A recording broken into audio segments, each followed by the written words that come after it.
अच्छा, third one है elimination pattern. तो इसमें हम देखेंगे कि पेशेंट्स की जो बाउल एंड ब्लैडर्स की एडिक्वेसी किस तरह है, ठीक है ना? आया वो सही तरीके से काम कर रहा है कि नहीं कर रहा, ठीक है ना? तो इसमें ये चीज़ हम देखेंगे। The clients bowel and urinary habits, उससे हम वो पेशेंट से पूछेंगे कि आपकी बावल और यूरिनरी हैबिट्स किस तरह है, ठीक है ना? बाउल और यूरिनरी प्रॉब्लम्स कोई है तो वो भी हम इसमें आइडेंटिफाई करेंगे। यूज़ ऑफ यूरिनरी और बाउल एलिमिनेशन डिवाइस, कोई डिवाइस तो यूज़ नहीं करता यूरिनेशन या बाउल डिफिकेशन के लिए, तो वो हम इसमें आइडेंटिफाई करेंगे। इस तरह सब्जेक्टिव डेटा हमारे पास क्या होगा इस वाले सेक्शन में, तो इसमें हम पेशेंट्स की बाउल हैबिट्स के बारे में पूछेंगे, ठीक है ना? कि how frequent are you bowel bowel movements, ठीक है ना? कि आप दिन में कितनी मर्तबा डिफिकेशन करते हो, ठीक है ना? तो वो आपको बता देंगे कि मेरा ये प्रोसेस है। इस तरह डू यू यूज़ लैक्सेटिव, अगर वो कहे कि हाँ, मैं ये सही तरीके से मेरा जो डिफिकेशन है वो सही तरीके से नहीं हो रहा, तो अगर वो कहे कि हाँ, मैं इसके लिए लैक्सेटिव यूज़ करता हूँ, तो आपने फिर उनसे पूछना है कि what kind and how often do you use them, ठीक है ना? कि आप कौन से वाले यूज़ करते हो और किस टाइम यूज़ करते हो। हम उनसे पूछते हैं कि आप कोई एनेमा या सपोजिटरीज़ तो यूज़ नहीं करते, ठीक है ना? अगर वो करते हैं तो किस टाइम पे करते हो और कौन से वाले करते हो, सपोजिटरी करते हो, एनिमा करते हो, ठीक है ना? प्रॉपर ब्रांड नेम्स भी हम उनसे पूछते हैं, ठीक है ना? इस तरह do you have any discomfort with your bowel movements describe, तो अगर तो ये बाउल मूवमेंट्स में अगर उनकी कोई डिस्कम्फर्ट है तो वो भी आपको बता देंगे। हाँ, और हम उनसे पूछेंगे कि आप इस चीज़ को डिस्क्राइब करें किस तरह है, ठीक है ना? तो ओपनली आपने पेशेंट से सब क्वेश्चंस करने हैं और सबका आपने डेटा लिखना है अपने पास। इस तरह ब्लैडर हैबिट्स में हम देखेंगे कि आप कितनी मर्तबा यूरिनेशन करते हो, ठीक है ना? दिन में कितनी मर्तबा जाते हो, रात में कितनी मर्तबा जाते हो। इस तरह what is the amount and colour of your urine, तो उनसे हम ये भी पूछते हैं। इस तरह ये हम ब्लैडर वाले बाउल वाले सेक्शन में भी हम पूछते हैं कि हम उनसे पूछते हैं कि आपकी जो अमाउंट है या कलर है वो कितना है, ठीक है ना? तो वो भी हम उनसे पूछते हैं। आया ईज़िली वो पास होता है कि नहीं पास होता? तो यूरिनेशन भी हम उनसे ये पूछते हैं कि उसका अमाउंट कितना है या कलर कितना है, और आप दिन में कितना मर्तबा जाते हो, रात को कितनी मर्तबा जाते हो आप। अच्छा, फिर आगे हम पूछेंगे कि do you have any of the following problem with urinating, ठीक है ना? जब आप यूरिनेशन करते हो तो आपको कोई बिलो जो प्रॉब्लम्स है जिसमें pain, blood in urine maturation, सही है ना? इस तरह डिफिकल्टी स्टार्टिंग अ स्ट्रीम, ठीक है ना? कि जब आप स्टार्ट करते हो यूरिनेशन प्रोसेस को आप स्टार्ट करते हो या यूरिन को पास जैसे ही आप पास करने लग जाते हो तो उसमें कोई डिफिकल्टी तो नहीं है, ठीक है ना? या कोई इनकॉन्टिनेंस तो नहीं है कि आपको पता भी नहीं चले और आपसे वो इनकॉन्टिनेंस मीन कि वाइड हो जाए, ठीक है ना? तो कोई ऐसा सीन तो नहीं है कि दिन में या रात में कि आपको पता भी ना चले और उससे आपकी जो यूरिनेशन है वो वाइड हो जाए। इस तरह वाइडिंग फ्रीक्वेंटली इन नाइट, आप बार-बार रात को बार-बार तो नहीं जाते आप यूरिनेशन के लिए, तो उससे हम ये भी पूछेंगे। इस तरह वाइडिंग फ्रीक्वेंटली ड्यूरिंग डे, रात और डे में कोई ऐसा सीन तो नहीं है कि आपको पास एक टाइम है कि आप बार-बार यूरिन के लिए पास करने के लिए जाते हो। इस तरह ब्लैडर कोई इन्फेक्शन तो नहीं है, ठीक है ना? पास्ट में कोई तो नहीं हुआ है या प्रेज़ेंटली आपको तो कोई नहीं है ना, तो अगर वो कहे कि हाँ है, तो फिर आपने उसकी डेटा लिखनी है। इस तरह have you ever had a urinary catheter, describe when and how long, सही है ना? तो अगर हम उनसे पूछते हैं कि वो कहते हैं कि हाँ, मुझे मैंने कैथे मेरा यूरिन इज़िली पास नहीं होता और मैंने यूरिन कैथेटर पास किया हुआ है, ठीक है ना? तो आप उनसे पूछते हैं कि किसने पास किया है, कब पास किया है, ठीक है ना? और कितना टाइम हुआ है उसको, आया उससे कोई पेन वगैरह चीज़ तो नहीं हुई होती, तो आपने वो चीज़ें सब लिखनी है। इस तरह बाउल के लिए कोई डिवाइस तो वो यूज़ नहीं करता, तो वो भी आपने उधर लिखने हैं। इस तरह हम ऑब्जेक्टिव डेटा में इस सेक्शन में क्या करेंगे कि हमने एब्डोमिनल असेसमेंट करेंगे। एब्डोमिनल असेसमेंट में हम बाउल साउंड्स को सुनेंगे, ठीक है ना? ऑस्कल्टेट करेंगे एंड रेक्टल एग्ज़ामिनेशन हम करेंगे इस वाले सेक्शन में, ठीक है ना? कि हमने पेशेंट्स की रेक्टल एग्ज़ामिनेशन करनी है और एब्डोमिनल असेसमेंट करनी है इस वाले सेक्शन में। और एब्डोमिनल असेसमेंट में हमारा फोकस होगा बाउल वाले सेक्शन से, सही है ना? कि हम बाउल असेसमेंट करें इसमें कि अच्छा, फिर इसके साथ जो एसोसिएटेड नर्सिंग डायग्नोज है वो क्या है? वेलनेस वाले डायग्नोज है कि enhance adequate bowel elimination pattern. तो अब पेशेंट को हम कहेंगे कि आपने किस तरह उस चीज़ को कंट्रोल करना है, खुद पे किस तरह उसका जो एक हैबिट बन जाए आप लोगों का, ठीक है ना? तो वो आपने किस तरह करना है। तो ज़ाहिर-सी बात है, जब बंदा एक्सरसाइज़ करता है ना, जिम जाता है, तो इसका जो बाउल पैटर्न है या यूरिनरी पैटर्न है, ब्लैडर पैटर्न है, तो वो चेंज होता है, ठीक है ना? और इसका अपने ऊपर कंट्रोल बहुत ज़्यादा होता है, ठीक है ना? तो उसको अगर वो पेशेंट का बिल्कुल सही है लेकिन हमने इस चीज़ को और भी एनहांस करना है ताकि पेशेंट वेलनेस की तरफ चला जाए और इसका जो करंट सिचुएशन है या जो करंट उसका जो हेल्थ है वो डिटेरियोरेट ना हो जाए, ऐसा ना हो कि वो रिस्क फैक्टर में चला जाए, ठीक है ना? तो उसका हमने अब उसका हेल्थ बिल्कुल नॉर्मल चल रहा है, जो उसका बाउल एलिमिनेशन पैटर्न है या यूरिनरी एलिमिनेशन पैटर्न है, वो बिल्कुल सही तरीके से नॉर्मल जा रहा है। लेकिन हमने फिर भी उसको एजुकेट करना है और उसको रिस्क वाली चीज़ों से एजुकेट करना है कि अगर आप ये चीज़ें सही तरीके से फॉलो नहीं करते, आपको इन चीज़ों का रिस्क बढ़ सकता है। इस तरह अगर पेशेंट को सही तरीके से चीज़ें नॉर्मल चल रही है, लेकिन पेशेंट को कोई ना कोई चीज़ों का रिस्क फैक्टर है, ठीक है ना? तो हम अब for example risk for constipation mean हम पढ़ेंगे कि अगर पेशेंट प्रॉपर दिन में अ, वाटर नहीं लेता, ड्रिंकिंग नहीं करता, सही है ना? वाटर को ड्रिंक नहीं करता, नहीं पीता, जो प्रॉपर 5 टू 8 ग्लास वाटर है, ठीक है ना? तो वो सही तरीके से नहीं पीता, तो इसको तो ये हमारे पास एक रिस्क बन गया कि कॉन्स्टिपेशन की रिस्क है, ठीक है ना? तो हम पेशेंट्स को इन चीज़ से आगाह करेंगे, उनको ये एजुकेशन देंगे कि अगर आप ये चीज़ें नहीं करोगे और पेशेंट्स ने आपको बता दिया कि मैं दिन में सिर्फ़ 1 ग्लास पानी पीता हूँ या मैं हाफ ग्लास ऑफ वाटर पीता हूँ, ठीक है ना? तो आप उस टाइम जो डायग्नोज़ बनाएँगे वो क्या होंगे? रिस्क डायग्नोज़ होंगे कि कॉन्स्टिपेशंस का रिस्क है। इस तरह risk for Altered urinary elimination जब पेशेंट आपको कहे कि मैं प्रॉपर सही तरीके से ड्रिंकिंग नहीं करता या और मैं ऐसी चीज़ें हैं जिसकी वज़ह से जो यूरिनरी एलिमिनेशन पैटर्न है वो चेंजेस होता है तो वो मैं करता हूँ, ठीक है ना? तो इस तरह सिगरेट से भी वो एलिमिनेशन पैटर्न चेंज होता है तो आपने उसका भी वो आइडेंटिफ़ाई करना है इस चीज़ को। तो ये हमारे पास रिस्क डायग्नोसिस बन जाएँगी। इसी तरह एक्चुअल डायग्नोसिस जो बनेंगी वो क्या है कि अगर एक पेशेंट को अब प्रेज़ेंटली हमारे पास मौजूद है और उसको ये डिज़ीज़ है तो उस दौरान जो हम डायग्नोज़ बनाएँगे वो एक्चुअल डायग्नोज़ होगा, ठीक है ना?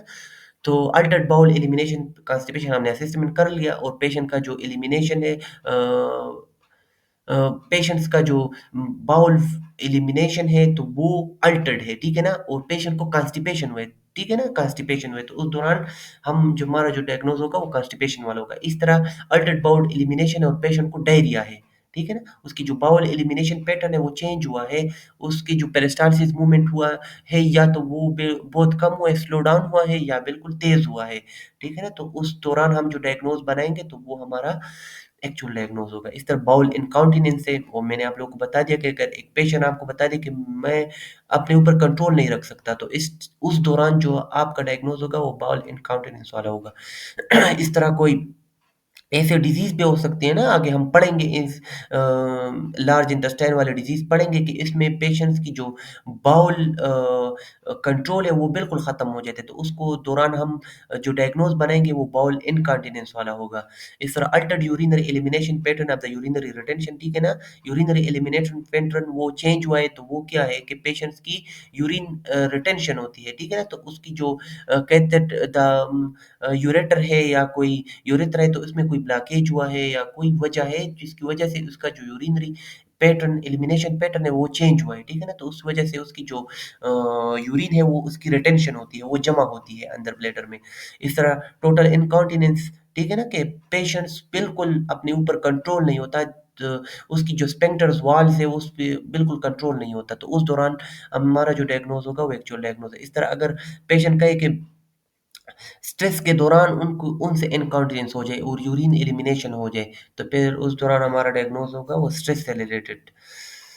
अच्छा, फोर्थ पैटर्न है एक्टिविटी एक्सरसाइज पैटर्न है, तो इसमें हम देखेंगे कि एक्टिविटीज़ ऑफ डेली लिविंग हम पेशेंट्स की देखते हैं कि इसकी जो डेली लिविंग एक्टिविटीज़ है वो किस तरह है, इस तरह इसकी जो इंक्लूडिंग रूटीन्स ऑफ एक्सरसाइज, उसकी एक्सरसाइज रूटीन क्या है, लीजर्स, ठीक है ना? उसकी जो फ्री टाइम है उसके पास और वो फ्री टाइम में क्या करता है, लीजर मीन कि फ्री टाइम है उसके पास और वो क्या करता है उस फ्री टाइम में, रिक्रिएशन वो कोई एक्टिविटीज़ बाहर करता है कि नहीं करता, कोई क्रिकेट, फुटबॉल या वॉलीबॉल वगैरह ये चीज़ तो करता है कि नहीं करता, इंडोर गेम्स करता है या आउटडोर गेम्स करता है, तो इस चीज़ को हमने देखना है एक्टिविटी एक्सरसाइज वाले पैटर्न में। इस तरह activities necessary for personal hygiene, ये तो उसकी आइडियल हो गए कि वो किस तरह पूरी बॉडीज़ को एक्टिवेट करेगा। इस तरह इसकी जो नेसेसरी पर्सनल हाइजीन हो गए, आया वो पर्सनल हाइजीन रख सकता है, उसका घर कैसा पहले उस वो खुद किस तरह है, ठीक है ना? उसके कपड़े किस तरह है, इसका जो टीथ हाइजीन है वो किस तरह है, ठीक है ना? तो वो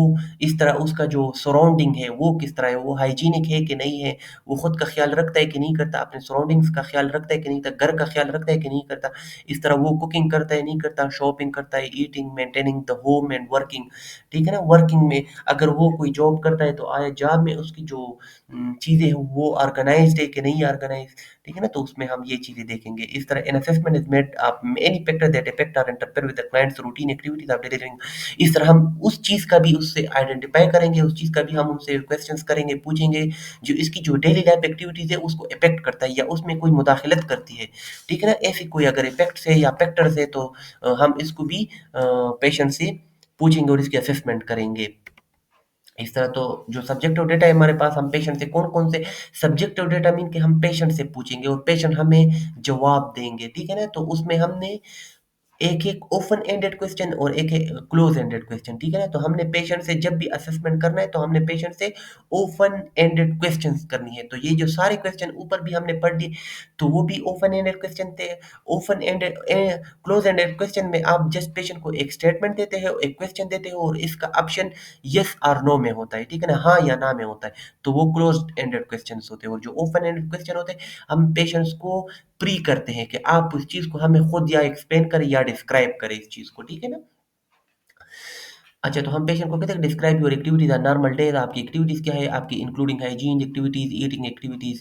सही है ना कि हम उनसे ये चीज़ें कि आप खुद का ख्याल किस तरह रखते हो, आपकी ईटिंग एक्टिविटीज़ किस टाइम है, किस तरह करते हो, कुकिंग खुद करते हो या बाहर से करते हो, ठीक है ना? शॉपिंग करते हो, नहीं करते, बाहर जाते हो, तो ये चीज़ हम पेशेंट से सब्जेक्टिव डेटा में पूछेंगे। इस तरह do you have difficulty with any of these self care activities, तो अगर वो कहें कि हम ये चीज़ें करते हो, तो आप उनसे फिर अगला सवाल ये होगा कि आप जो सेल्फ केयर एक्टिविटीज़ है आपकी, आप इसमें कोई डिफ़िकल्टी तो नहीं है? अगर वो कहे तो आपने उनको बताना है कि कौन-सी चीज़ में इस चीज़ को एक्सप्लेन करें, कहाँ पर है, किस टाइम पे है और कौन-सी चीज़ों में है।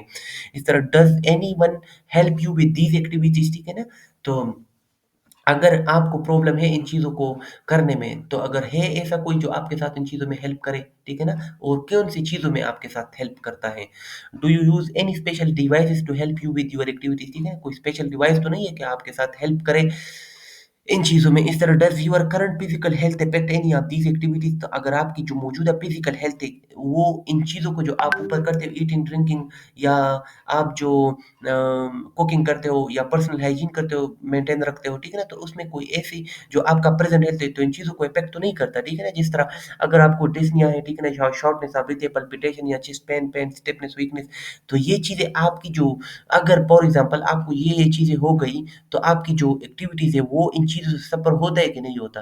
तो वो आपको बता देंगे, ठीक है ना? इस तरह ऑक्यूपेशनल एक्टिविटीज़ का हम पूछेंगे कि describe what you do make a living, आप ले लिविंग के लिए क्या करते हो? कौन-सी जॉब करते हो?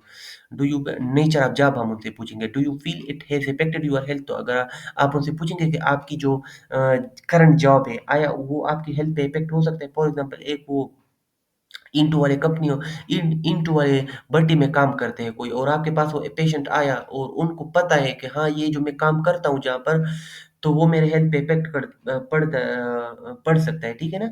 तो आप उनसे ये भी क्वेश्चन्स पूछेंगे। How has your health affected your ability to work, ठीक है ना क्या? और हम उनसे ये भी पूछेंगे कि अगर आपको हेल्थ इफ़ेक्ट हो गया, ठीक है ना? तो आपकी जो एबिलिटी आप वर्क है, आप जब जॉब करते हो, आया उसको वो इफ़ेक्ट करता है कि नहीं करता? ऑब्जेक्टिव डेटा में हम क्या करेंगे, refer to thoracic and lung exam assessment करेंगे, ठीक है ना? इस चीज़ में क्योंकि जब पेशेंट एक्सरसाइज करता है तो ज़ाहिर-सी बात है इसका जो कार्डियक सिस्टम है और जो पल्मोनरी सिस्टम है वो एक्टिवेट होता है, ठीक है ना? ज़्यादातर तो इस चीज़ में हम उसकी असेसमेंट करेंगे। अच्छा, पेरिफेरल वास्कुलर असेसमेंट, तो ज़ाहिर-सी बात है जो बंदा एक्टिविटी करता है तो उसका जो सर्कुलेशन है वो मेंटेन रहेगा, तो इस चीज़ में हमने पेरिफेरल वास्कुलर असेसमेंट करना है। इस तरह मस्कुलोस्केलेटल सिस्टम, तो जो पेशेंट एक्टिविटी करते हैं तो ज़्यादातर इसमें जो स्केलेटल मसल्स है वो यूज़ होते हैं ना, तो इस चीज़ का भी हम असेसमेंट करेंगे। इस तरह एसोसिएटेड नर्सिंग डायग्नोज़ क्या बनेंगे? तो वेलनेस डायग्नोसिस है कि हमने पेशेंट की एनहांस इफेक्टिव कार्डियक आउटपुट, तो कार्डियक एक्सरसाइज होते हैं ना, जिम्स वगैरह में कार्डियक एक्सरसाइज होते हैं, तो अगर एक पेशेंट नॉर्मली हेल्थी है, उसकी डेली लाइफ एक्टिविटीज भी सही तरीके से जा रही है, लेकिन फिर भी हम उसको डायग्नोज करते हैं कि आप जो करंट सिचुएशन है इसको आप और भी इम्प्रूव करें, ठीक है ना, तो आप कार्डियक एक्सरसाइज कर लिया करें, या कार्डियक जितनी भी चीज़ें हैं तो आप वो कर लिया करें। इस तरह वो सेल्फ केयर एक्टिविटीज़, वो सेल्फ केयर खुद का ख्याल भी रखता है, सराउंडिंग का ख्याल भी रखता है, हर चीज़ ऑर्गेनाइज है उनके पास, लेकिन फिर भी हम उनको बताते हैं कि आप इस चीज़ को मेंटेन रखें और उसको इम्प्रूव करने की कोशिश करें और भी। इस तरह एडिक्वेट टिश्यू परफ्यूजन मीन कि अगर एक बंदा सही तरीके से एक्सरसाइज करता है तो इसका जो पेरिफेरल टिश्यू है उसमें सही तरीके से ब्लड फ्लो होगा, ठीक है ना, तो जब ब्लड फ्लो इजीली सही तरीके से हर एक बॉडी पार्ट्स में होता है तो उसमें जो एनर्जी लेवल है या जो न्यूट्रिएंट्स है वो सही तरीके से, ऑक्सीजन है वो सही तरीके से उधर हर एक बॉडी टिश्यू में पहुंचेगा, तो वो हेल्थी होंगे, ठीक है ना। इस तरह ब्रेस्ट ब्रीथिंग पैटर्न, सॉरी, तो अगर क्योंकि पल्मोनरी असेसमेंट हमने करनी है तो हमने उनको बताना है कि आपने कितनी टाइम एक्सरसाइज करनी है, ठीक है ना, तो वो चीज़ को भी हमने उसको, अगर वो सही तरीके से नॉर्मल है तो हमने वेलनेस डायग्नोज में उसकी इम्प्रूवमेंट लानी है और उसको वेलनेस की तरफ लेके जाना है। इस तरह रिस्क वाले डायग्नोज बनेंगे कि रिस्क पर डायग्नोज्ड डिसऑर्गेनाइज्ड इनपेंट बिहेवियर, ठीक है ना, तो अगर आपके पास एक पेशेंट इस तरह आया कि वो उसकी जो बिहेवियर है वो इनऑर्गेनाइज डिसऑर्गेनाइज्ड है, सही है ना, वो टाइम नहीं होता है, वो बार बार रोता भी है और वो ऐसी एक्टिविटीज में इन्वॉल्व है जो सही नहीं है, तो फिर उस दौरान जो हमारे पास रिस्क डायग्नोज बनेगा वो रिस्क वाला बनेगा, ठीक है ना। अच्छा, रिस्क पार पेरिफेरल न्यूरोवास्कुलर डिस्फंक्शन, सही है ना, तो अगर आप सही तरीके से एक्सरसाइज नहीं करते और बस जस्ट सेडेंटरी लाइफस्टाइल है आपका, ठीक है ना, तो आपका जो पेरिफेरल परफ्यूजन है वो सही तरीके से नहीं होगी। इस तरह आपका जो कार्डियक परफ्यूजन है वो सही तरीके से एक्टिवेट नहीं होगी, सही है ना, तो आपका जो वास्कुलर सिस्टम है वो डिस्फंक्शनल होगा। इस तरह जो न्यूरल डिस्फंक्शन भी आपको हो जाएगा। इस तरह रिस्क पर अल्टर्ड रिस्पिरेटरी फंक्शन, सही है ना, तो अगर आप सही तरीके से ब्रीथिंग पैटर्न सही तरीके से नहीं करते या आप स्मोकिंग करते हो तो आपको रिस्क फैक्टर है कि आपकी जो रिस्पिरेटरी फंक्शन है वो चेंजेस में आ सकती है, ठीक है ना। तो हमने पेशेंट को ये इस चीज़ पे एजुकेट करना है कि आप स्मोकिंग की बजाय आप एक्सरसाइज कर लिया करो, ठीक है ना, तो ये पेन नर्सिंग इंटरवेंशन है। इस तरह एक्चुअल डायग्नोज में हमारे पास क्या होगा कि एक्टिविटी इंटॉलरेंस, एक पेशेंट हमारे पास आया कि मैं एक्सरसाइज करता हूँ या मैं इधर से 100 कदम जाता हूँ तो मैं टॉलरेट नहीं करता इस चीज़ को, ठीक है ना, या मैं जो एक्टिविटी करता हूँ, कुकिंग करता हूँ तो मैं उससे खड़ा नहीं हो पाता, ठीक है ना, तो ये एक्टिविटी इंटॉलरेंस है इस पेशेंट की, तो ये एक्चुअल डायग्नोज है। पेशेंट हमारे पास एक प्रॉब्लम लेके आया है, तो अब इसके लिए हमने फिर इंटरवेंशन प्लान्स करनी है। इस तरह इम्पेयर्ड गैस एक्सचेंज, तो वो स्मोकिंग करता है, वो आपको बता दें कि मैं सही तरीके से साँस नहीं ले पा रहा, ठीक है ना? तो या उसकी जो गैसेस एक्सचेंज है वो सही तरीके से, उसका जो स्किन कलर है वो ब्लूइश कलरेशन है या उसका जो नेल है वो भी ब्लूइश है, और उसका जो, तो सही तरीके से गैसेस एक्सचेंज नहीं होते लंग्स में, तो ये हमारे पास एक किस्म की प्रॉब्लम वो लेके आया है, तो इसको हमने फिर आइडेंटिफाई करना है और इसके लिए हमने फिर डायग्नोज नर्सिंग इंटरवेंशन प्लान करनी है। यही तो हमारे पास डायग्नोज बन गया। इस तरह इनइफेक्टिव एयरवे क्लियरेंस है, तो पेशेंट कहते हैं कि मुझे सांस सही तरीके से नहीं आती, तो आपने इस चीज़ की असेसमेंट करनी है और फिर इसके लिए डायग्नोज निकालनी है। इनइफेक्टिव ब्रीथिंग पैटर्न, सही है ना, डिसयूज सिंड्रोम, तो अगर आप सही तरीके से चीज़ों को यूज़ नहीं करते, मीन कि आप एक्सरसाइज नहीं करते, सेडेंटरी लाइफस्टाइल है आप लोगों का, तो मीन कि आप डिसयूज हो, ठीक है ना, अपनी बॉडी को यूज़ नहीं करते, तो ये एक डिसयूज सिंड्रोम भी उसको बोलते हैं, ठीक है ना, एक सिंड्रोम है उसको। तो ये भी हमारे पास एक्चुअल डायग्नोज ही है। इस तरह इम्पेयर्ड फिजिकल मोबिलिटी, तो वो आपके पास एक एक्चुअल डायग्नोज लेके आया है कि मैं पाँव को सही तरीके से मूवमेंट उसकी नहीं कर सकता, ठीक है ना, तो फिर हमने उसकी जो असेसमेंट है वो करनी है और डायग्नोज निकालनी है। इस तरह inability to sustain spontaneous ventilation, सांस सही तरीके से नहीं ले रहा। सर अल्टरनेटिव टिश्यू परफ्यूजन, पहले सही तरीके से मैं जब एक्सरसाइज कर रहा था, 1 साल पहले मैं एक्सरसाइज कर रहा था तो मेरा स्किन बिल्कुल हेल्थी था, टिश्यू परफ्यूजन बिल्कुल ठीक हो रही थी। अब मैं 2 महीने हो गए मैंने एक्सरसाइज छोड़ दिया है, लेकिन अब मेरा ये स्किन है ये डिस्कलरेशन भी उसमें आई हुई है और इसमें जो ड्राइनेस है वो भी आई हुई है, ठीक है ना? तो टिश्यू परफ्यूजन सही तरीके से नहीं हो रहा, तो वो एक प्रॉब्लम हमारे पास लेके आया है, तो वही प्रॉब्लम हमारा एक्चुअल डायग्नोज होगा। तो इसके लिए फिर हमने इंटरवेंशन प्लान करनी है। इस तरह जो 5 नंबर पैटर्न है, तो वो है सेक्सुअलिटी एंड रिप्रोडक्टिव पैटर्न है।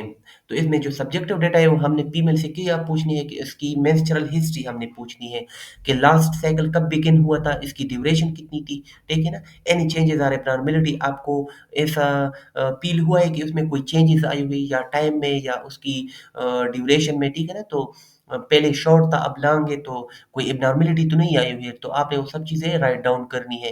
Describe any mood changes or discomfort before, during और आफ्टर योर साइकिल, ठीक है ना? तो आपकी मूड में कोई चेंजेस, कोई कि ये मेंस्ट्रुअल साइकिल और मूड चेंजेस एक दूसरे से इंटर रिलेटेड है, ठीक है ना? क्योंकि उधर हार्मोन की सिक्रीशंस होती है।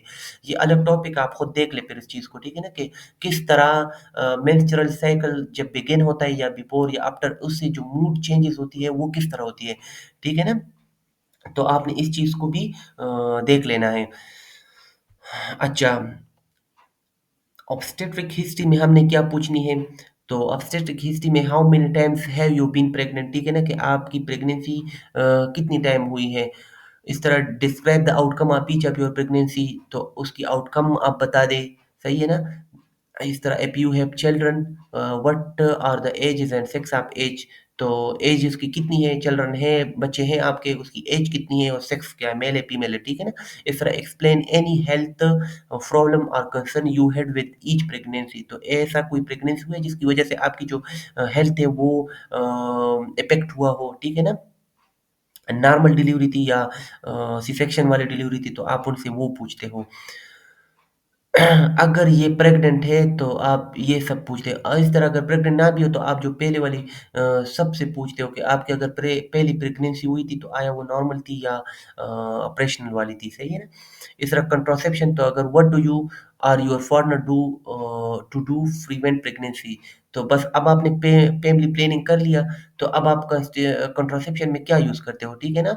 तो वो आपने उनसे प्रेगनेंसी को आप कंसीव नहीं करना चाहते, तो इसके लिए आप और आपकी पार्टनर क्या करते हैं, ठीक है ना? तो आप वो लिखते हो, राइट डाउन करते हैं। डिस्क्राइब एनी डिस्कम्फर्ट और undesirable effect this method, describe any discomfort और undesirable effect this method produce, सही है ना? तो अगर वो कहे कि हम ये वाला मेथड यूज़ करते हैं, तो आप उनको बताते हैं कि इसमें कोई डिस्कम्फर्ट या डिस्कम्फर्ट आप दोनों को तो नहीं है ना, पार्टनर और आपको तो कोई डिस्कम्फर्ट नहीं है, इस मेथड को यूज़ करते हो, क्योंकि कंट्रासेप्शन के बहुत सारे मेथड्स हैं ना, मेडिसिन भी है और फिजिकल मेथड्स भी है और केमिकल मेथड्स भी है, ठीक है ना? तो उन मेथड्स में आप जो यूज़ करते हो, तो उसमें आप दोनों को तो कोई डिस्कम्फर्ट ही तो नहीं है। इस तरह अगर वो कहे कि नहीं है, तो आप उनसे अगला सवाल कि उनमें कोई अनडिज़ायर्ड इफ़ेक्ट, आप उन चीज़ों से डिस्कम्फर्ट तो नहीं है, लेकिन आपकी अनडिज़ायर्ड इफ़ेक्ट तो नहीं है कि आप ये चाहते हो, न चाहते हुए भी आपको वो कोई चीज़ प्रोड्यूस कर ले, सही है ना? इस तरह have you had any difficulty with fertility, तो आप उनसे ये भी पूछते हो कि फर्टिलिटी में कोई डिफिकल्टी तो नहीं है। अच्छा, स्पेशल प्रॉब्लम इसमें क्या होंगे कि do you have you ever had a sexually transmitted disease, ठीक है ना? तो स्पेशल प्रॉब्लम हम उसे कि कोई ऐसी सेक्सुअली ट्रांसमिटेड डिजीज़ तो नहीं हुई आप लोगों को, या डिस्क्राइब एनी पेन, बर्निंग और डिस्कम्फर्ट यू हैव व्हाइल वाइडिंग, सही है ना? तो हम उनसे ये भी पूछते हैं कि जब आप वाइडिंग करते हो, मीन के आप यूरिनेशन करते हो, तो उसमें कोई, या आपकी जो मेंस्ट्रुअल साइकिल है वो जब बिगिन होता है तो उस दौरान कोई बर्निंग, डिस्कम्फर्ट या पेन वगैरह तो नहीं होती? तो वो हम पूछते हैं पेशेंट से। इस तरह ऑब्जेक्टिव डेटा में हम क्या करते हैं कि हम पेशेंट्स की जो ब्रेस्ट असेसमेंट है वो करते हैं, एब्डोमिनल असेसमेंट करते हैं, यूरिनरी रिप्रोडक्टिव असेसमेंट करते हैं। ऑब्जेक्टिव डेटा में हम पेशेंट्स की ये वाला असेसमेंट करते हैं। अच्छा, एसोसिएटेड नर्सिंग डायग्नोज हमारे पास क्या होगा कि वेलनेस डायग्नोज, हम पेशेंट्स की सेक्सुअलिटी पैटर्न है उसको हम और एनहांस करते हैं। पेशेंट सही तरीके से फैमिली प्लानिंग कर लिया उन्होंने, वो सही तरीके से जो मेथड उनको अच्छे तरीके से लग रहा है वो उसको कर रहे हैं, लेकिन हम फिर भी उनको बताते हैं कि आपने इस चीज़ को किस तरह और इम्प्रूव करना है, और पार्टनर्स को एजुकेट करना है कि जब मेंस्ट्रुअल साइकिल स्टार्ट हो जाए तो उस दौरान आपने कॉन्टैक्ट नहीं करना। तो इन सब चीज़ों को हमने, अगर वो सही तरीके से इस चीज़ को कर भी रहा है, लेकिन हमने उनको बताना है कि आपने इस चीज़ को और भी इम्प्रूव करना है। इस तरह रिस्क डायग्नोज में हमारे पास बनेगा कि अगर कोई वो ऐसा मेथड यूज़ करते हैं जिससे उसकी डिस्कम्फर्ट भी हो या उसकी अनडिज़ायर्ड इफ़ेक्ट भी आ सकते हैं, तो उस दौरान फिर भी वो चीज़, वो मेथड वो यूज़ करते हैं कंट्रासेप्शन के लिए। तो इसमें एक रिस्क फैक्टर भी है, ठीक है ना? तो वो रिस्क फैक्टर के लिए फिर हमने डायग्नोज़ बनाना है। इस तरह एक्चुअल डायग्नोसिस है कि हम पेशेंट्स कहें कि सेक्सुअल डिस्फंक्शन है या अल्टर सेक्सुअलिटी पैटर्न है, पार्टनर्स की वजह से या खुद उनकी वजह से कोई डिस्फंक्शन है। तो हमारे पास एक जो डायग्नोज होगा उसके लिए हमने नर्सिंग इंटरवेंशन को प्लान करने हैं।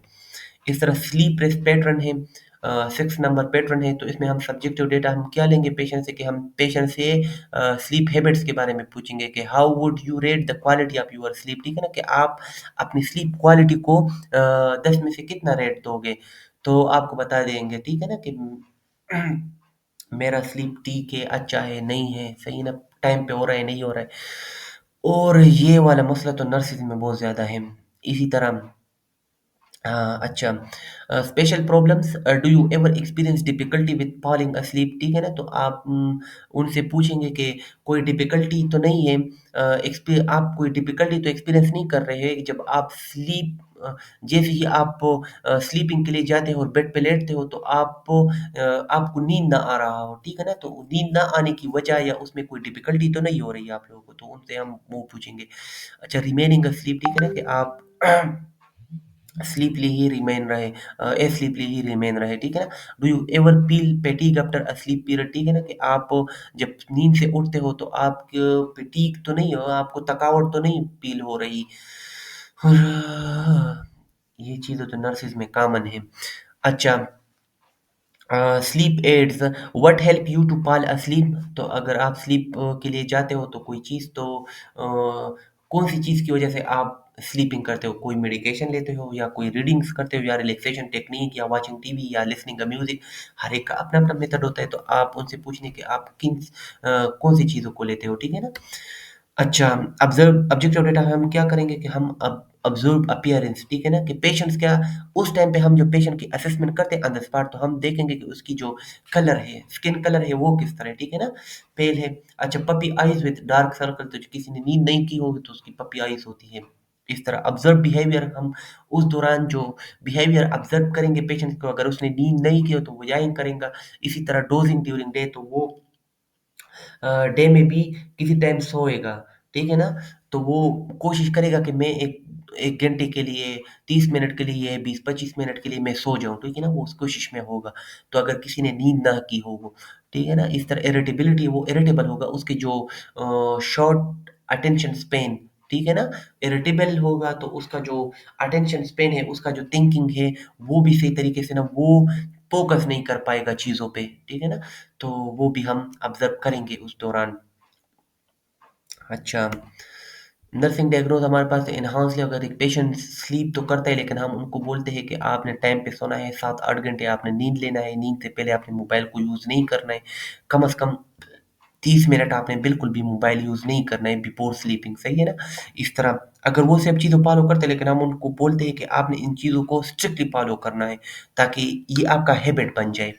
इस तरह रिस्क वाले डायग्नोज पे हम रिस्क पर स्लीप पैटर्न डिस्टर्बेंस, तो अगर वो सही तरीके से स्लीप नहीं करता, नींद नहीं करता या मेडिसिन लेता है नींद के लिए, अभी वो उसकी हैबिट नहीं बन गई लेकिन अब भी वो मेडिसिन स्टार्ट की है, तो हम उनको बताएँगे कि आपका ये एक रिस्क फैक्टर बन सकता है।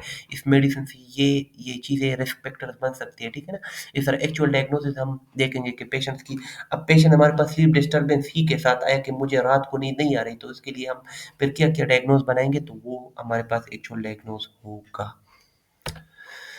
इस तरह सेंसरी परसेप्चुअल पैटर्न में हम सब्जेक्टिव डेटा हम पेशेंट से जो सेंसरी परसेप्चुअल मीन के जो खवास खमसा सेंस ऑफ स्पेशल सेंसेस से रिलेटेड हम पेशेंट्स की असेसमेंट करेंगे।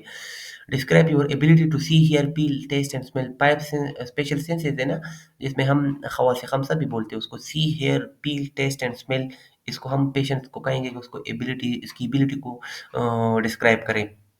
क्या आप देख सकते हो, हियर सकते हो, किसी चीज़ को फ़ील करते हो कि नहीं करते? टेस्ट है आपका न कि नहीं मुँह का?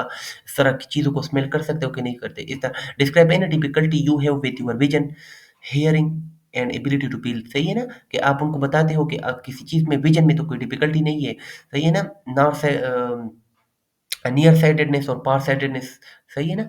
कोई डिफिकल्टी तो नहीं है, हियरिंग में तो कोई मसला नहीं है।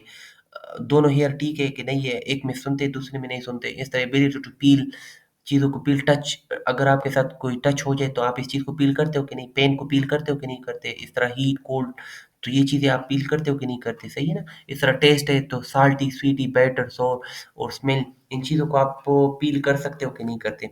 इस तरह इसमें हम पेन असेसमेंट करते हैं, जो हमारे पास इसमें असेसमेंट वाला टूल एक अलग टूल है, पेन असेसमेंट टूल, तो उसमें हम वो फॉलो करेंगे, सही है ना? कि पेशेंट जब पेन को फील करेगा तो हमें बता देगा कि हाँ मुझे इतना पेन है, तो इसमें हम पेन असेसमेंट करेंगे इस वाले सेक्शन में, ठीक है ना? इस तरह स्पेशल एड, तो पेन असेसमेंट का अपना एक अलग क्राइटेरिया वो देख ले फिर। इस तरह special aid what devices, example glasses, contact lens, hearing aid, तो उनसे हम पूछेंगे कि अगर आप तो कोई चीज़ यूज़ तो नहीं करते ना कि हियरिंग के लिए या विजन के लिए आप कोई डिवाइसेस तो यूज़ नहीं करते। तो वो हम उनसे पूछेंगे, अगर वो कहे कि हाँ तो यूज़ करते हो, आपने कहा क्या कौन सी चीज़ यूज़ करते हैं, कब से यूज़ करते हो, टाइम क्या है इसका, describe any medication you take to help you with these problems. तो अगर वो कहेंगे कि मैं पेन हूँ, तो आप उनसे कहोगे कि आप कौन सी मेडिकेशन लेते हो इस चीज़ के लिए, ठीक है ना? अच्छा, ऑब्जेक्टिव डेटा में हम पेशेंट्स की refer to the section on nose and sign assessment, nose eye and ear assessment में हम पेशेंट को रेफर करते हैं, और उनकी ऑब्जेक्टिव असेसमेंट है हम ईएनटी असेसमेंट करते हैं, सही है ना? ईएनटी वाला नहीं है, सिर्फ आई और नोज है, और आई नोज है और ईयर है, सही है ना? ई ई ए है, सही है ना?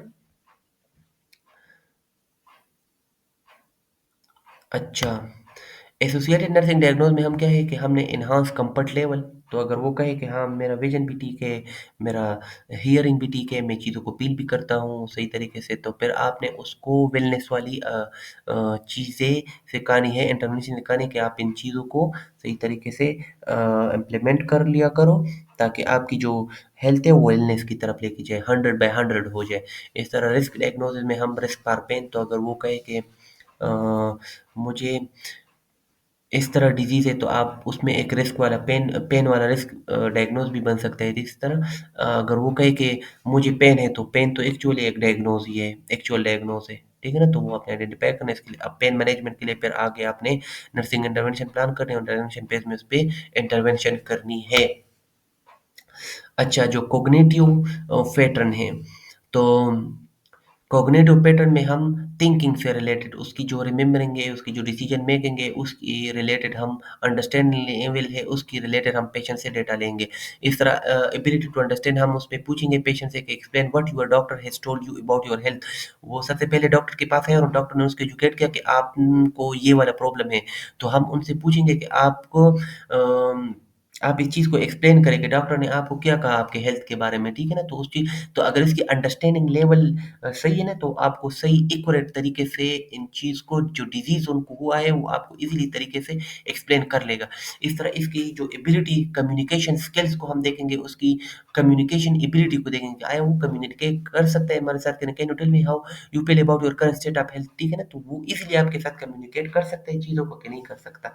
तो ज़ाहिर-सी बात है, अगर एक बंदा चीज़ों को सही तरीके से अंडरस्टैंड कर ले, तो वो ईज़िली इसको कम्युनिकेट कर सकता है। इस तरह ability to remember, are you able to remember recent events and events of long ago, सही है ना? तो आप इन उनसे ये भी पूछते हो कि आपकी जो रिमेंबरिंग एबिलिटी है, वो सही काम कर रही है कि नहीं कर रही? आपको पास्ट चीज़ें याद है कि नहीं याद? इस तरह जो लॉन्ग अगो पे बहुत ज़्यादा रिसेंट इवेंट मीन कि जो महीने, डेढ़ महीने पहले जो इवेंट्स हुए उनके साथ जो आया, वो उनको याद है कि नहीं याद, या उससे जो लॉन्ग अगो है वो याद है कि नहीं याद। तो उसमें हम पेशेंट्स की जो मेंटल स्टेट है उसको देखते हैं, ठीक है ना? कि आया पेशेंट मेंटली सही है कि नहीं है। इस तरह एबिलिटी टू मेक डिसीजन, आया उसको एक प्रॉब्लम आई, एक एक सिचुएशन उन्होंने फेस कर लिया, एक प्रॉब्लम उन्होंने फेस कर लिया, तो आया इस चीज़ को वो सॉल्व कर सकता है कि नहीं कर सकता? तो सॉल्व तभी करेगा जब उसकी उसमें डिसीजन मेकिंग की एबिलिटीज़ होती है, ठीक है ना? वो डिसीजन मेकर हो, तो वो ईज़िली इस चीज़ को सॉल्व कर लेगा। तो आया वो डिसीजन मेकिंग ले सकती है कि नहीं? तो उस दौरान फिर हम पेशेंट को 2 ऐसी सिचुएशन देते हैं कि आप उसमें इस चीज़ को किस तरह सॉल्व करेंगे? तो उसकी हम डिसीजन मेकिंग एबिलिटीज़ को देखते हैं उसमें। एक प्रॉब्लम ऑन द स्पॉट देते हैं पेशेंट को, सही है ना? इस तरह ऑब्जेक्टिव डेटा में हम पेशेंट से मेंटल स्टेटस असेसमेंट करते हैं, उसका उसका हम जीसीएस फाइंड आउट करते हैं, ठीक है ना? इस तरह जो नर्सिंग डायग्नोसिस है, तो हम पेशेंट्स की जो कॉग्निशन है उसकी हम इनहांस इनहांस करते हैं। अल्टर थॉट प्रोसेस, तो अगर एक पेशेंट बार-बार स्ट्रेस लेता है, तो इट्स मीन का उसका जो कॉग्निशन वो लेवल है, वो कन्फ्यूज़ हो जाता है, ठीक है ना? तो उस दौरान उसको रिस्क फैक्टर है कि वो थॉट प्रोसेस में रिस्क फैक्टर तो उसको सुसाइडल थॉट्स भी आ सकते हैं, तो ये एक रिस्क फैक्टर है, ठीक है ना? तो इस चीज़ को हमने आइडेंटिफ़ाई करना है और उसके लिए नर्सिंग डायग्नोज़ बनानी है। इस तरह एक्चुअल नर्सिंग डायग्नोज़ में हमने एक्यूट कन्फ्यूजन है पेशेंट को या कोई क्रॉनिक कन्फ्यूजन है, तो पेशेंट कन्फ्यूज़ है, तो उस दौरान जो कन्फ्यूजन ही हमारा एक्चुअल डायग्नोज़ है। इस तरह नॉलेज डेफ़िसिट है, ठीक है ना? तो पेशेंट अंडरस्टैंड नहीं करता सही तरह। आप 2 मर्तबा 3 मर्तबा इस चीज़ को एक्सप्लेन करते हो, लेकिन वो सही तरीके से इसको एक्सप्लेन नहीं करता। तो ये हमारे पास नॉलेज डेफ़िसिट है, हम देखेंगे उसमें या कोई मेमोरी इसकी इम्पेयर्ड है, तो हम फिर देखेंगे कि उसकी मेंटल स्टेटस ठीक है कि नहीं है। तो इसको हम आइडेंटिफ़ाई करेंगे फिर। अच्छा, फिर द नाइन्थ वन है role relationship pattern. Subjective data में हम पूछेंगे कि perception of major roles and responsibilities and family, इसमें हम देखेंगे कि वो अपनी जो उसको रोल्स या रिस्पॉन्सिबिलिटीज फैमिलीज कम्युनिटीज की तरफ से मिली हुई है, आया इस चीज़ को वो परसीव करता है कि नहीं करता कि हाँ मुझे ये रिस्पॉन्सिबिलिटीज मिली है और ये मेरे ही जिम्मे है। तो आया, तो जब बंदा इस चीज़ को परसीव करे कि ये मेरा रोल है और ये मेरा रिस्पॉन्सिबिलिटी है, तो वो इस चीज़ को इजीली फिर करता है, ठीक है ना? तो आया ये पेशेंट इस चीज़ को परसीव किया है कि नहीं किया है। डिस्क्राइब योर फैमिली, तो हम उनको बोलेंगे कि आप फैमिली को डिस्क्राइब करें। Are there any major problems now, तो आपकी फैमिली में कोई प्रॉब्लम्स तो नहीं है। Perception of major role at work, तो उसमें हम ऑक्यूपेशन के बारे में उनसे पूछेंगे, उसकी जो वर्क रिस्पॉन्सिबिलिटीज है उसके बारे में उनसे पूछेंगे।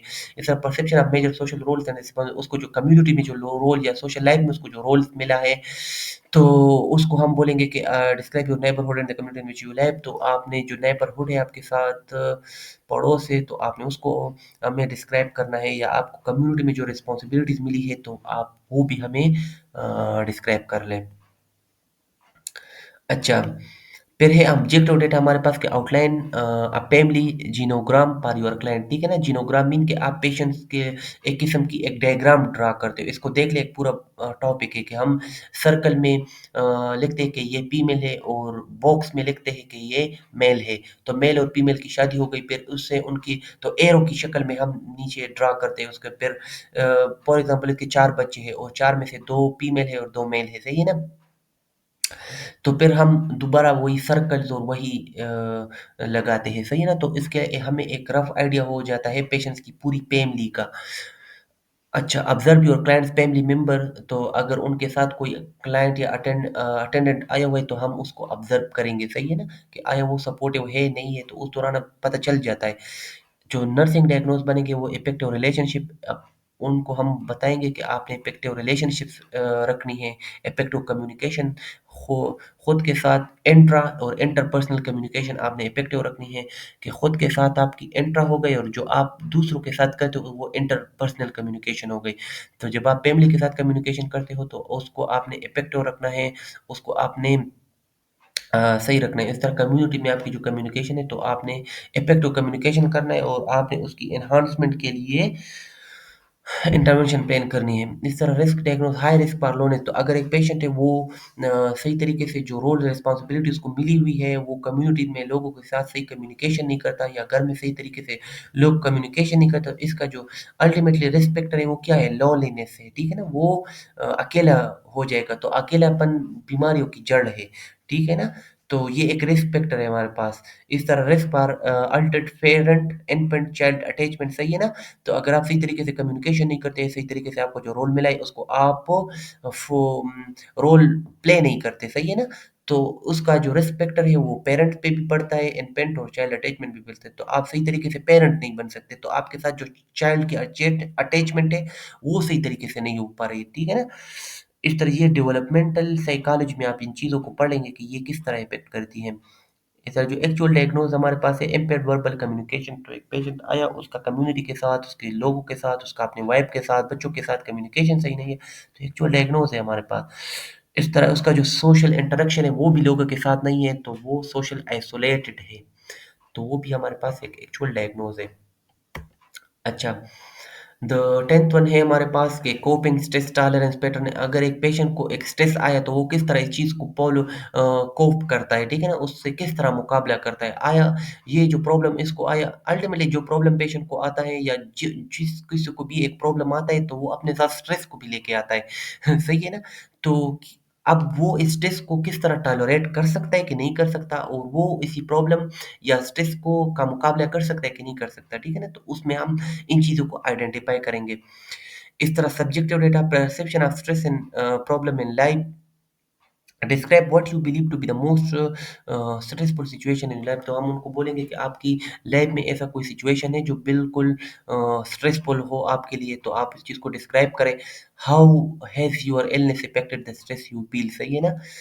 अच्छा, coping method and support system में हम बोलेंगे what do you usually do first with when faced with a problem, सही है ना? तो जब आपको एक प्रॉब्लम आई तो आप सबसे पहले क्या किया आपने? What help you to relieve stress and tension, जब आपको स्ट्रेस हो जाए या कोई टेंशन हो जाए तो आप इसके रिलीफ के लिए क्या-क्या चीज़ करते हो? कौन-कौन सी मेथड्स आप फॉलो करते हो, सही है ना? योगा करते हो, वॉकिंग करते हो, क्या चीज़ करते हो? Do you use any medication drug alcohol to relieve your stress, तो आप कोई मेडिसिन वगैरह तो नहीं लेते? अगर वो कहे कि हाँ, तो आपने उनको बोलना है कि क्या करना है आपने। अच्छा, ऑब्जेक्टिव डेट में हमने क्या करना है कि हमने पेशेंट की जो मेंटल स्टेटस है उसकी असेसमेंट करनी है। नर्सिंग डायग्नोज हमारे पास क्या बनेगा वेलनेस वाली, तो इफेक्टिव इंडिविजुअल कोपिंग, हम वो सही तरीके से स्ट्रेस को कोप करता है लेकिन हम फिर भी उनको इस चीज़ को एनहांस करते हैं, सही है ना? या फैमिली कोपिंग, एक पूरी फैमिली को एक स्ट्रेस आया, एक प्रॉब्लम आया, उनकी हाँ डेथ हो गई, तो मीन एक स्ट्रेस है ना? तो अब उन चीज़ों के साथ उन्होंने कोपिंग किस तरह करनी है, अब वो सही तरीके से कोप करती है लेकिन हमने फिर भी इन चीज़ को एनहांस करना है। तो अगर वो इस चीज़ को आप एनहांस नहीं करते और उनके यहाँ एक बैड हैबिट आ गया, एक बैड बिहेवियर आ गया, तो वो अल्टीमेटली रिस्क फैक्टर बन जाएगा। सही है ना? तो अगर वो सही तरीके से फॉर एग्ज़ाम्पल एक इंडिविजुअल है और उसको एक प्रॉब्लम आई और उसको स्ट्रेस हो गया, सही है ना? और अब उसकी जो कोपिंग मैकेनिज़्म है, वो सही तरीके से उस स्ट्रेस को मैनेज नहीं कर पा रहा, कोप नहीं कर पा रहा, सही है ना? तो फिर उसको क्या होगा? वो खुद को हार्म भी कर सकता है, सही है ना? तो ये एक रिस्क फैक्टर है उस दौरान उस पेशेंट के लिए, उसके रिस्क पर सुसाइड, तो उसको सुसाइडल थॉट्स भी आ सकते हैं। बाज़ ऐसे लोग होते हैं कि जब स्ट्रेस वगैरह से बहुत ज़्यादा तंग हो जाते हैं, फाइनेंशियल इश्यूज़ की वजह से तंग हो जाते हैं, फाइनेंशियल इश्यूज़ भी एक स्ट्रेस है ना, तो उससे जब तंग हो जाते हैं तो फिर सुसाइडल थॉट्स इसके ज़हन में आते हैं, ठीक है ना? तो ये एक रिस्क फैक्टर है, जब आप स्ट्रेस को सही तरीके से कोप नहीं करते तो आपकी सुसाइडल थॉट्स भी आ सकते हैं, आप खुद को नुकसान भी पहुँचा सकते हो, तो ये एक रिस्क फैक्टर है। इस तरह रिस्क वाले डायग्नोज़ बन सकते हैं इसके लिए। इस तरह अम एक्चुअल डायग्नोज हमारे पास इनइफेक्टिव इंडिविजुअल कोपिंग, तो अगर वो कोप सही तरीके से नहीं करता या फैमिली नहीं करता तो वो हमारे पास एक्चुअल डायग्नोज हो गए बनता है। अच्छा, वैल्यू एंड बिलीव पैटर्न। अच्छा, वैल्यू और बिलीव पैटर्न में हम सब्जेक्टिव डेटा में हम क्या कहेंगे कि हम पेशेंट से उसकी जो वैल्यूज़ है, किन चीज़ों को वैल्यूज़ देते हैं, उनकी गोल्स क्या है और उनकी फिलोसॉफिकल बिलीव्स, उसकी स्पिरिचुअल बिलीव्स, उसकी कल्चरल वैल्यूज़ वो क्या-क्या है, सही है ना? तो उसमें हमने ये चीज़ें पूछनी है क्योंकि ऐसे स्पिरिचुअल बिलीव्स भी होते हैं जो पेशेंट्स की हेल्थ पे असर करते हैं, ठीक है ना? इस तरह जो कस्टम्स होते हैं या जो कल्चरल वैल्यूज़ होते हैं ना, तो वो भी हेल्थ को इफ़ेक्ट कर सकती हैं। अच्छा, इस तरह गोल्स भी हो गए। किसी ने स्टूडेंट्स ने अपने लिए इतनी ज़्यादा गोल्स रखे हुए हैं कि मैंने ये भी अचीव करना है, ये भी अचीव करना है, तो अल्टीमेटली गोल जब अचीव नहीं होते तो वो बंदे को स्ट्रेस देती है। तो जब स्ट्रेस देती है पेशेंट को तो उसमें सुसाइडल थॉट्स भी आते हैं, सेल्फ हार्म की थॉट्स भी आते हैं उसको, ठीक है ना? तो ये एक प्रॉब्लम बन सकती है। तो आपने गोल्स को भी पेशेंट से पूछने कि आपकी गोल्स क्या है? Religion, spiritual beliefs में are there certain health practices or restrictions that are important for you to follow while you are ill or hospitalized.